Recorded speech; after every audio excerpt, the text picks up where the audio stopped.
بسم اللہ الرحمن الرحیم۔ السلام علیکم۔ یہ کاشانہ بصیرت کا چینل ہے اور آپ جو کتاب سماعت فرما رہے ہیں اس کا نام ہے سخن، استاد شہید مرتضیٰ مطہری کی لکھی ہوئی، پارٹ نمبر 23، سورہ بقرہ کی آیت نمبر 275 میں ترجمہ: جو لوگ سود کھاتے ہیں وہ نہیں کھڑے ہوں گے قیامت میں، مگر جس طرح کھڑا ہوتا ہے وہ شخص جس کو شیطان خپتی بنا دے لپٹ کر۔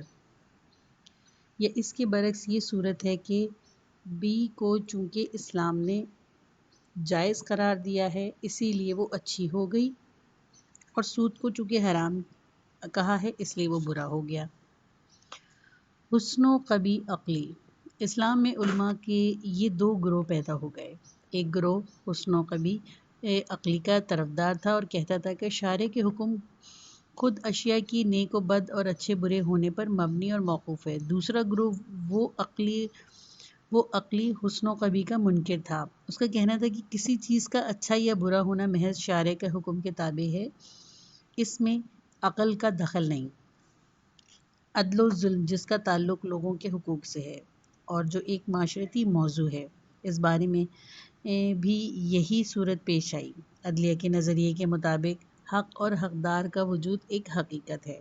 اسلام کے احکام نازل ہونے سے پہلے بھی حق اور حقدار موجود تھے، اور ایسا ہی ہوتا تھا کہ کسی حقدار کو اس کا حق مل جاتا تھا، کوئی حقدار اپنے حق سے محروم رہ جاتا تھا۔ جب اسلام آیا تو اس نے اپنے احکام اس طرح وضع کر دیے کہ حقدار کو اس کا قراردار واقعی حق ضرور ملے۔ اسلام کے تمام احکام حق و انصاف کے مطابق ہیں۔ حق اور انصاف دونوں خارجی حقیقتیں ہیں جن کا نفس الامر میں وجود ہے۔ انصاف کا مطلب یہ ہے کہ ہر حقدار کو اس کا حق مل جائے۔ اگر اسلام کے احکام بھی نہ ہوتے جب بھی یہ حقیقت بدل نہیں سکتی تھی۔ دوسرے گروہ کے خیال کے مطابق حق اور کسی کے حقدار ہونے یا نہ ہونے اور اس طرح عدل اور ظلم کا بذات کوئی حقیقت وجود نہیں۔ ان کا وجود اس پر موقوف ہے کہ شارع اسلام نے کیا قانون بنایا ہے۔ اس گروہ کے نزدیک جس طرح تکوینی نظام اللہ تعالیٰ نے اپنی قدرت کاملہ اور معیشت متعلقہ سے پیدا کیا ہے، اسی لیے وہ کسی قاعدے یا قانون کے تابع نہیں ہو سکتا۔ اسی طرح تشریحی نظام بھی اسی وجہ سے ہی ہے کہ اللہ تعالیٰ کا بنایا ہوا ہے، کسی قانون کے تابع اور کسی اصول کا پابند نہیں ہے۔ اسلام جو قانون بھی وضع کر دے وہ حق ہے، یعنی اس پر اسلام کی مہر لگ جانے کے بعد وہ حق بن جاتا ہے۔ اسلام جو بھی فیصلہ کرے وہی انصاف ہے۔ اگر اسلام کا حکم یہ ہوتا کہ سب لوگ چاہے کتنی ہی زحمت کر کے اور تکلیف اٹھا کر روزی پیدا کریں، لیکن ان میں ان کا اپنا کوئی حق نہیں بلکہ حق کسی اور کا ہے، کسی نے کوئی زحمت برداشت نہیں کی اور نہ کوئی تکلیف اٹھائی، اس طرح ہوتا ان کا کوئی حق نہ ہوتا بلکہ اس غیر شخص کا حق ہوتا۔ حسن و قبیح کی بحث کا عملی اور معاشرتی اثر۔ ممکن ہے یہ کہا جائے کہ آخر اس بحث کا عملی نتیجہ کیا ہے۔ اس بات پر تو دونوں فریق متفق ہیں کہ وجود و صورت میں اسلامی احکام حق اور انصاف پر مبنی ہے۔ زیادہ سے زیادہ یہ کہا جا سکتا ہے کہ ایک فریق کا عقیدہ یہ ہے کہ اچھے برے اور صحیح و غلط، حق و ناحق کا وجود پہلے سے تھا، شارع نے انہی کے مطابق بعد میں احکام جاری کیے۔ دوسرا فریق یہ کہتا ہے کہ ابتدا سے ایسا نہیں تھا، دینی احکام آنے کے بعد یہ صورت پیدا ہوئی ہے۔ ایک فریق کہتا ہے کہ حسن و قبیح، حق و ناحق اور عدل و ظلم دینی احکام کا معیار ہے۔ دوسرا فریق کے خیال میں خود دین حسن و قبیح اور عدل و ظلم کا معیار ہے۔ اب چاہے خواجہ علی کہو یا علی خواجہ، بات ایک ہی ہے۔ دونوں فریق کے علماء نے فقہ اور اصول فقہ کے مسائل پر گفتگو کی، احکام اسلامی کی مصلحتوں پر بحث کی اور ایک مصلحت کو دوسری مصلحت پر ترجیح دی۔ جواب میں عرض کروں گا کہ معاملہ اتنا سادہ اور آسان نہیں ہے۔ حسن اور قبیح کے بحث کا عملی اثر بہت گہرا اور دور رس ہے۔ مسئلہ یہ ہے کہ احکام اسلامی کے استنباط میں عقل سلیم کو دخل ہے یا نہیں۔ اگر ہم پہلے نظریے کو تسلیم کر لے اور یہ مان لے کہ حق و انصاف اور حسن و کبھی فی الواقع موجود تھے اور شارع اسلام نے اس حقیقت کے پیش نظر رکھ کر احکام وضع کیے، تو ہم مجبور ہوں گے کہ جہاں کہیں بھی ہمیں سرحد کے ساتھ یہ معلوم ہو سکے کہ عقل و علم کے مطابق حق و انصاف کا مقتضی کیا ہے اور اچھی بات کیا ہے اور بری بات کیا ہے، وہاں رک کر عقل کی رہنمائی کو تسلیم کر لیں گے اور جو بات قرین عقل ہو اس کو مان لیں گے۔ عدلیہ یعنی عدل کے قائل علماء نے ایک قاعدہ بیان کیا ہے کہ جو عقل کا حکم ہے وہی شریعت کا حکم ہے۔ اس قاعدے کو یوں بھی بیان کیا گیا ہے کہ عقل جن باتوں کو ضروری قرار دیتی ہے، شرعی واجبات انہی کی ایک خوشگوار صورت ہے۔ یہ ہم مانتے ہیں کہ بعض صورتوں میں کوئی نقلی دلیل بظاہر عقل کے خلاف بھی ہو سکتی ہے، لیکن ہم اسلامی احکام کی روح اور مقصد کے قائل ہیں۔ ہمیں یقین ہے کہ اسلام اپنے مقصد سے کبھی انحراف نہیں کرتا۔ ہم اس مقصد کے ساتھ چلتے ہیں، ہم کسی معاملے میں اس کی ظاہری شکل و صورت پر نہیں جاتے۔ مثلاً ہمیں معلوم ہے کہ سود حرام ہے، بلا وجہ حرام نہیں ہے۔ ہم جانتے ہیں کہ سود چاہے کوئی بھی شکل اختیار کر لے، اس کی حرمت اعلی حالہ باقی رہے گی۔ سود کی حقیقت ہر صورت میں سود ہی ہے، ظلم کی ماہیت ظلم ہی ہے، چوری چوری ہی رہتی ہے۔ گداگری کا مطلب ہر حال میں معاشرے پر بوجھ ہوتا ہے، چاہے سود، ظلم، چوری اور گدائی اپنی عام شکل و صورت میں ہوں اور چاہے بھیس بدل کر حق و انصاف کا روپ دھار لیں، اس سے حقیقت نہیں بدلتی، لہٰذا حکم بھی نہیں بدل سکتا۔ لیکن دوسرے نظریے کے مطابق عقل کوئی رہنمائی نہیں کر سکتی۔ اسلامی قوانین کی کوئی ایسی روح نہیں جس کو ہم بنیاد قرار دے سکیں، اسی لیے جو کچھ ہے مسائل کی شکل و صورت میں ہی ہے، اور اس شکل و صورت کے بدل جانے سے ہر چیز بدل جاتی ہے۔ اس نظریے کے مطابق ہر چند حق و انصاف کا نام لیا جاتا ہے اور ایک اور مصلحت کو دوسری مصلحت پر ترجیح دی جاتی ہے، لیکن ان چیزوں کا کوئی حقیقی مفہوم نہیں، شکل و صورت ہی حق و انصاف اور مصلحت وغیرہ کا نام دیا گیا ہے۔ پہلے نظریے کے مطابق ہم حق و انصاف اور مصلحت کو ایک واقعی امر کی حیثیت میں دیکھتے ہیں، اور دوسرے نظریے کے مطابق محض خیالی مفروضے کے طور پر۔ ایام جاہلیت میں لوگوں کی گمراہی کا ایک سبب یہ تھا کہ ان میں نیک اور بد کی تمیز باقی نہیں رہی۔ وہ ہر بدی اور برائی کو دین کے نام پر قبول کر لیتے اور اس کو دینی کام قرار دے دیتے۔ قرآن کریم نے اس بات پر نکتہ چینی کی ہے۔ قرآن کہتا ہے کہ یہ بات سمجھ لو کہ برے کام بذات خود برے ہیں۔ یہ ممکن ہی نہیں کہ اللہ تعالیٰ کسی قبیح فعل کی اجازت دے۔ کسی چیز کا قبیح ہونا اس کے لیے کافی ہے کہ تم یہ سمجھ لو کہ اللہ نے اس کا حکم نہیں دیا۔ سورہ اعراف آیت نمبر 68۔ جب وہ کوئی برا کام کرتے ہیں تو کہتے ہیں کہ ہم نے اپنے آباء و اجداد کو ایسا ہی کرتے دیکھا ہے اور اللہ نے ہمیں اسی کا حکم دیا ہے۔ کہہ دو کہ اللہ ہرگز برے کاموں کا حکم نہیں دیتا۔ کیا تم اللہ کے ذمے وہ باتیں لگاتے ہو جن کے بارے میں تم کچھ نہیں جانتے؟ کہہ دو کہ میرے پروردگار نے مجھے انصاف کا حکم دیا ہے۔ یعنی مشرکین جب کوئی برا کام کرتے تو اس کو صحیح ثابت کرنے کے لیے دو دلیلیں دیتے تھے۔ ایک تو یہ کہ یہ ہمارے آباء و اجداد کا طریقہ ہے، اور دوسرا یہ کہ یہی خدا کا حکم ہے۔ ان سے کہہ دو کہ خدا ہرگز بری باتوں کا حکم نہیں دیتا۔ برائی اور بھلائی خود اپنی ہی جگہ ایک حقیقت ہے اور کسی حکم سے برائی اور اچھائی میں اور اچھائی اور برائی میں تبدیل نہیں ہو سکتی۔ اللہ عدل و اعتدال اور میانہ روی کا حکم دیتا ہے۔ اس معیار پر تم خود سمجھ سکتے ہو کہ اللہ کس بات کا حکم دیتا ہے اور کس بات پر منع کرتا ہے۔ الدلائل اربع۔ یہی وجہ ہے کہ علماء عدلیہ کہتے ہیں کہ شرعی دلائل چار ہیں: قرآن، سنت، اجماع یعنی چند خاص شرائط کے ساتھ علماء اسلام کا اتفاق رائے، اور عقل۔ لیکن غیر عدلیہ کے نزدیک یہ بالکل بے معنی بات ہے کہ عقل کو ادلۂ شریعہ میں شمار کیا جائے اور اسے احکام شریعہ کے استناد اور اجتہاد کی بنیاد قرار دیا جائے۔ ان کے خیال میں اصل چیز تو تعبد محض ہے، بالفاظ دیگر احکام الہی میں عقل کا کوئی دخل نہیں۔ شرمناک استدلال۔ اگر کوئی سنے تو حیران رہ جائے کہ اسلام میں کچھ ایسے بھی لوگ ہیں جو واقعی مسلمان تھے اور خود کو دوسروں سے بہتر مسلمان سمجھتے تھے، جو بڑے عبادت گزار تھے، جن کا دعویٰ تھا کہ وہ 100% سنت نبوی کی پیروی کرتے ہیں۔ انہی لوگوں نے جو تکوینی اور تشریحی امور دونوں میں عدل الہی کا انکار کرتے تھے، اپنے دعوے کے ثبوت میں دلائل پیش کرنے شروع کیے۔ تخلیق میں بزم خود بے انصافی ثابت کرنے کے لیے ایسی مثالیں پیش کیں جو شرمناک ہیں۔ انہوں نے بیماریوں اور تکالیف کی مثال دی، شیطان کی تخلیق کو بطور دلیل پیش کیا، یہ کہا اگر واقعات عالم مبنی پر انصاف ہوتے تو علی ابن ابی طالب علیہ السلام قتل نہ ہوتے اور زیاد بن ابیہ اور حجاج بن یوسف ان کی جگہ نہ لیتے۔ اسی طرح کی اور مثالیں تھیں جو انہوں نے تکوینی نظام کے بارے میں دیں۔ نظام شریعت کے بارے میں انہوں نے یہ ثابت کرنے کی کوشش کی کہ اسلام کے قوانین کسی قاعدے و قانون کے تابع نہیں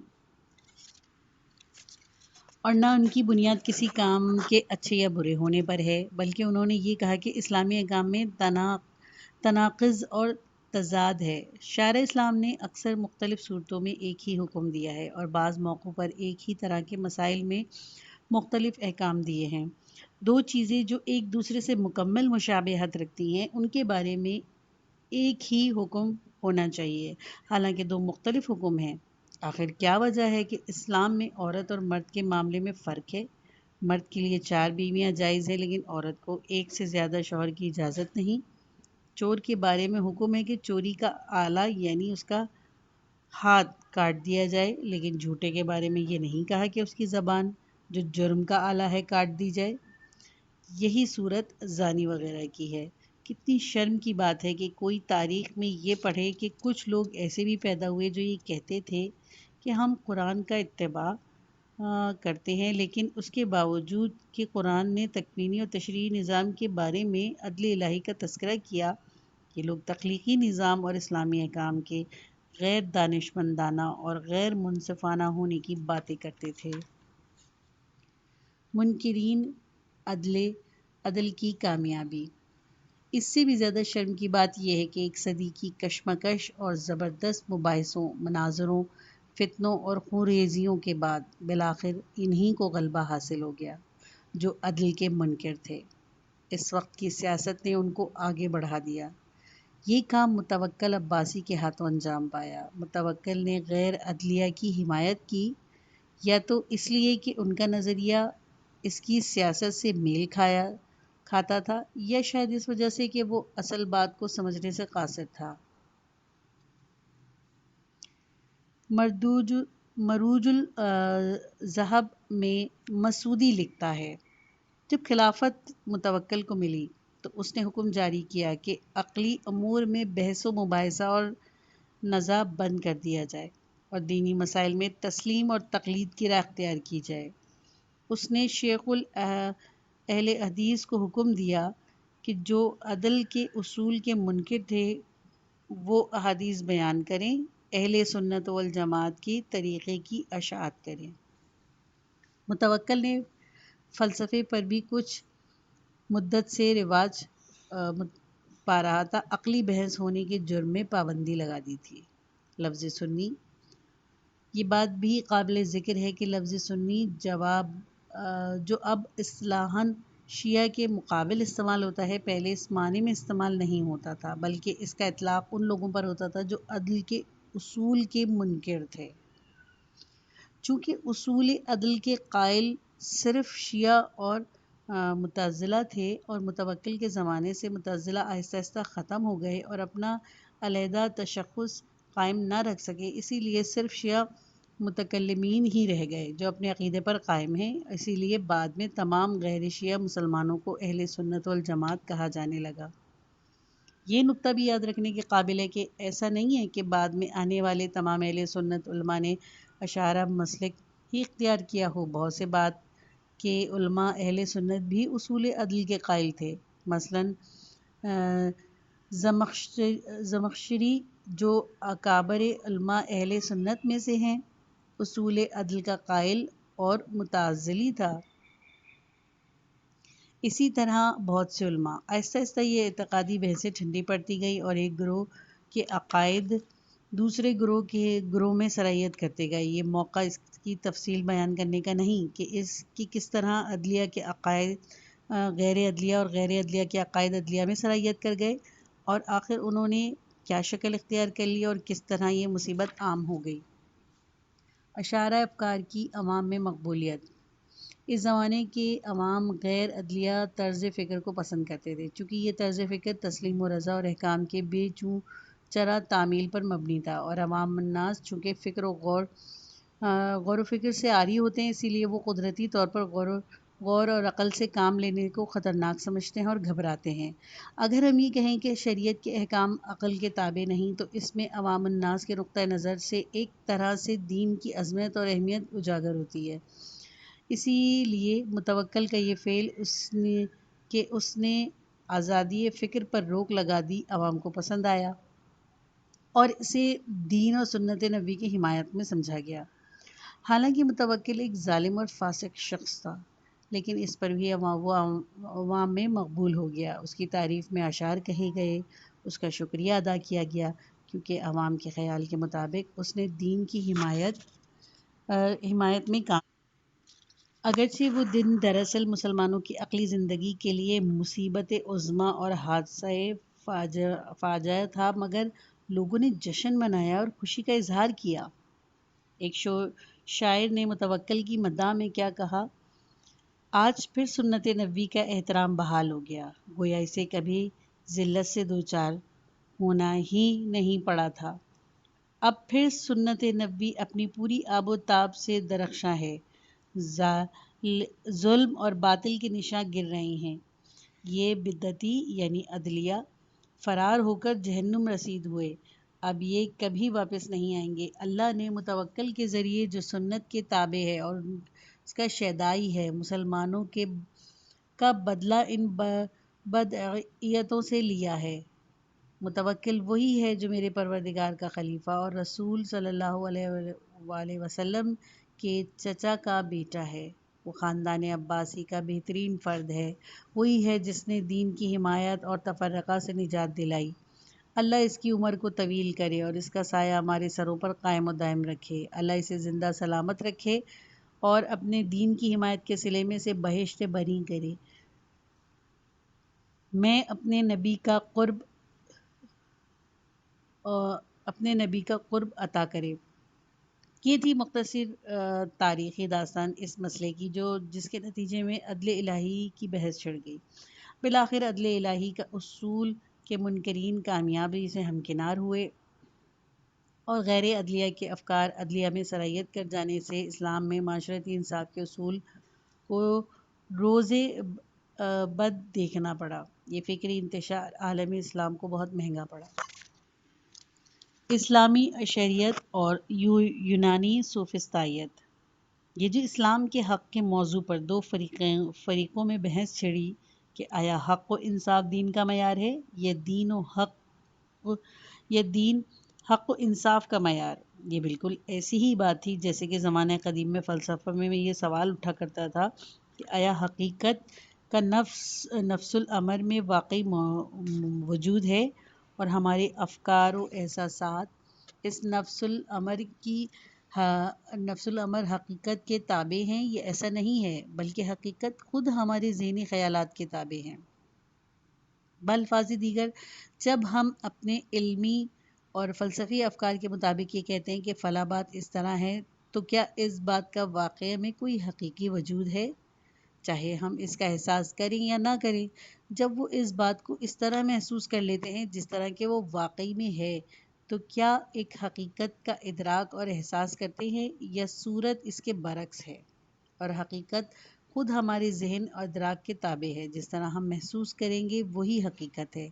اور چونکہ یہ ممکن ہے کہ مختلف اشخاص ایک ہی بات کو مختلف طریقے سے محسوس کریں، اسی لیے ان میں سے ہر ایک کی نظر میں اس ایک ہی چیز کی حقیقت مختلف ہوگی۔ اسی لیے حقیقت محض اضافی چیز ہے۔ قدیم یونان میں کچھ ایسے گروہ پیدا ہو گئے تھے جو یہ سمجھتے تھے کہ حقیقت کا معیار خود انسان کے اپنے خیالات ہیں۔ حقیقت انسانی افکار کو جانچنے اور پرکھنے کا ذریعہ نہیں، بلکہ ہر چیز کا معیار خود انسان ہے۔ یہی لوگ تاریخ میں سوفسطائی کہلائے۔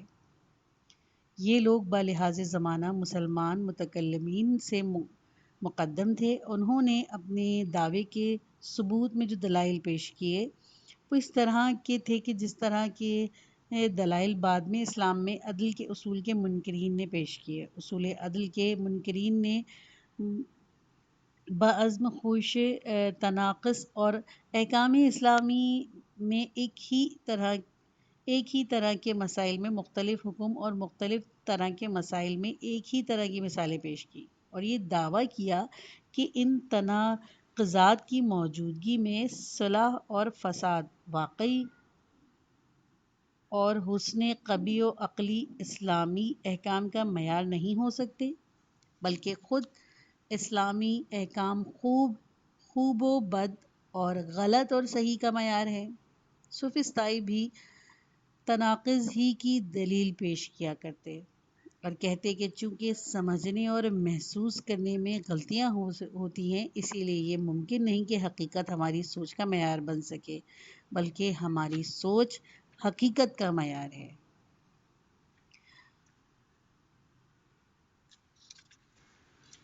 جو جواب فلسفہ نے ان یونانی اور غیر یونانی متشکین کو دیے، جو زمانہ قریب میں بھی کم و بیش موجود رہے، اس قسم کے جواب علماء عدلیہ نے بھی دوسرے فریق کو دیے ہیں، جس کو ہم مذہبی متشککین اور دینی سوفسطائیوں کا گروہ کہہ سکتے ہیں۔ اس مسئلے کی مزید تفصیل میں ہم پڑھنا نہیں چاہتے۔ جمود اور روشن خیالی کی جنگ۔ ہم نے دیکھا کہ عدلیہ اور غیر عدلیہ کا نزاع دراصل جمود و تنگ نظری اور روشن خیالی اور وسیع النظری کے درمیان کی جنگ تھی۔ بدقسمتی سے اس جنگ میں جمود و تنگ نظری کو غلبہ حاصل ہوا اور اس طرح عالم اسلام کو زبردست نقصان اٹھانا پڑا۔ یہ مادی نقصان نہیں تھا، بلکہ اخلاقی اور روحانی نقصان تھا۔ آدمی میں ایک ایسا جذبہ موجود ہے جس کی بنا پر وہ بعض اوقات چاہتا ہے کہ دینی امور میں زیادہ سے زیادہ انقیاد و فرما برداری کا مظاہرہ کرے۔ اس جذبے کے تحت وہ ایسی باتیں کر گزرتا ہے کہ جن کی دین اجازت نہیں دیتا۔ وہ عقل کی رہنمائی کو نظر انداز کرتا ہے۔ نتیجہ یہ ہوتا ہے کہ وہ دین کی راہ سے ہٹ جاتا ہے۔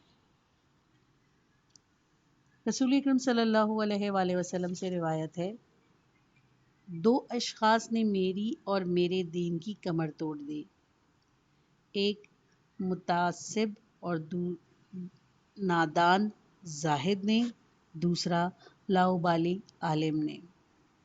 ایک اور روایت میں قطع الظہری سنان کے الفاظ ہیں، اس کے بھی وہی معنی ہیں۔ ایک اور حدیث میں ہے، اللہ کی طرف سے مقرر کردہ رہنما دو ہیں، ایک باطنی اور ایک ظاہری۔ باطنی رہنما عقل ہے اور ظاہری رہنما انبیاء۔ علی علیہ السلام جمود و تنگ نظری کی نظر ہو گئے۔ امام علی علیہ السلام کی شہادت کی داستان اور اس کے اسباب اس پہلو سے جو میں نے آج بیان کیے، یعنی تعقل و تدین کی جدائی کے پہلو سے بہت عبرت انگیز ہیں۔ علی علیہ السلام مسجد میں مشغول نماز تھے کہ ان پر تلوار سے حملہ کیا گیا۔ اسی ضربت کے اثر سے وہ شہید ہوئے۔ انصاف کے معاملے میں آپ کی بے لوث شدت نے آپ کے دشمن پیدا کر دیے۔ اسی وجہ سے جنگ جمل اور جنگ صفین ہوئیں۔ بالآخر جہالت اور فکری جمود نے کچھ ایسے لوگ پیدا کر دیے جو خوارج کہلائے، اور ان کی جہالت و تنگ نظری نے علی علیہ السلام کو شہید کر دیا۔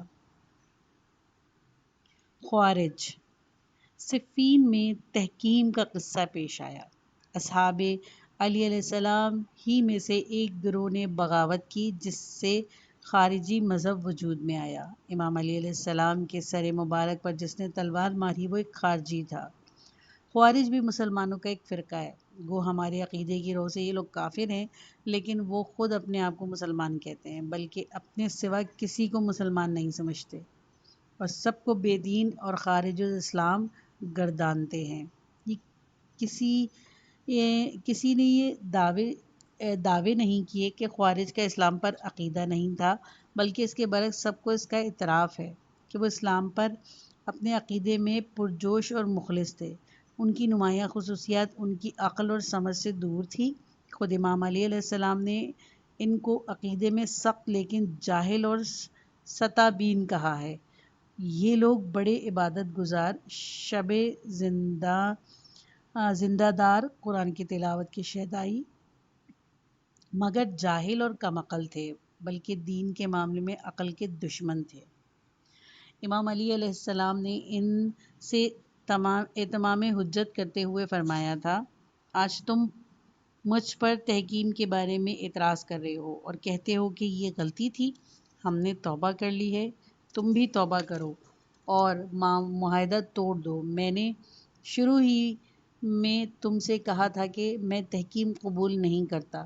اس وقت تم نے سخت رویہ اختیار کیا اور تلواریں سونت لی اور کہا کہ ہم قرآن کے لیے لڑ رہے ہیں اور یہ قرآن کو سامنے لائے ہیں۔ آخر میں نے مجبوراً تمہاری بات مان لی اور معاہدہ کر لیا۔ اب تم کہتے ہو کہ وہ معاہدہ غلط تھا اور دباؤ ڈال رہے ہو کہ میں اس معاہدے کو توڑ دوں، حالانکہ قرآن میں ہے کہ اوفوا بالعقود، عہد کو پورا کرو۔ رسول اللہ صلی اللہ علیہ وآلہ وسلم، خدا نے مشرکین سے جو معاہدہ کیا اس کی کبھی خلاف ورزی نہیں کی، دغا بازی اور مکاری کو کبھی جائز نہیں سمجھا، مشرک و بت پرست سے بھی بے وفائی نہیں کی۔ اب تم مجھ سے چاہتے ہو کہ میں معاہدہ کرنے کے بعد میں اسے توڑ دوں؟ یہ باتیں امام علی علیہ السلام نے ان سے مختلف موقعوں پر کہیں۔ تمام باتوں کی جان میں جو یہ فقرہ اہم تھا: تم تہی مغز، بے عقل اور نادان لوگ ہو۔ تم میں بڑا عیب یہی ہے کہ ایک دن شدت سے تحکیم کی طرفداری کرتے اور اگلے دن اسے کفر اور ارتد قرار دیتے ہو۔ خوارج کی تاریخ بڑی عجیب اور عبرت انگیز ہے۔ اس سے معلوم ہوتا ہے کہ جب دینی عقیدے میں جہالت، نادانی اور تعصب کی آمیزش ہو جائے تو پھر کیا گل کھلتے ہیں۔ جب امیر المومنین علیہ السلام کے حکم سے ابن عباس ان لوگوں سے مذاکرات کے لیے گئے تو انہوں نے جو ان کی حالت دیکھی حیران رہ گئے۔ ان کی پیشانیوں پر سجدے کے گہرے نشانات تھے، ان کے ہاتھ اونٹوں کے گھٹنوں کی طرح کھدرے تھے، ان کے کرتے پھٹے ہوئے تھے اور انہوں نے دامن کمر سے باندھے ہوئے تھے۔ مورخین نے لکھا کہ یہ وہ لوگ تھے جو گناہوں سے بچتے تھے اور کبھی جھوٹ نہیں بولتے تھے، زیادہ جیسے جابر حکام کے سامنے اپنے عقیدے کا برملا اظہار کرتے، گناہوں کا ارتکاب کرنے والوں کو سخت خلاف تھے۔ ان میں سے بعض قائم اللیل اور صائم النہار تھے، دوسری طرف ان کے عقائد سطحی تھے۔ خلافت کے متعلق ان کا اعتقاد تھا کہ یہ ضروری نہیں کہ کوئی خلیفہ ضرور ہو، قرآن موجود ہے، لوگوں کو اس پر عمل کرنا چاہیے۔ ابن ابی الحدید کہتا تھا کہ بعد میں جب میں نے ان لوگوں کو دیکھا کہ کسی رئیس اور سربراہ کے بغیر کام نہیں چلتا تو انہوں نے اپنا عقیدہ بدل لیا اور عبداللہ بن وہب رابسی کی بیعت کر لی، جو انہی میں سے ایک تھا، بوجہ کمقلی کہ یہ اپنے عقائد میں تنگ نظر تھے۔ اکثر خوارج مسلمانوں کے سب فرقوں کو کافر سمجھتے تھے، ان کے ساتھ نماز نہیں پڑھتے، ان کا ہاتھ کا ذبیحہ نہیں کھاتے، ان کے ساتھ شادی بیاہ نہیں کرتے، عمل کو جزو ایمان سمجھتے ہیں، اسی لیے تنگ نظر ہیں، گناہ کبیرہ کے مرتکب کو کافر قرار دیتے ہیں اور کہتے ہیں ہمارے سوا سب کافر اور جہنمی ہیں۔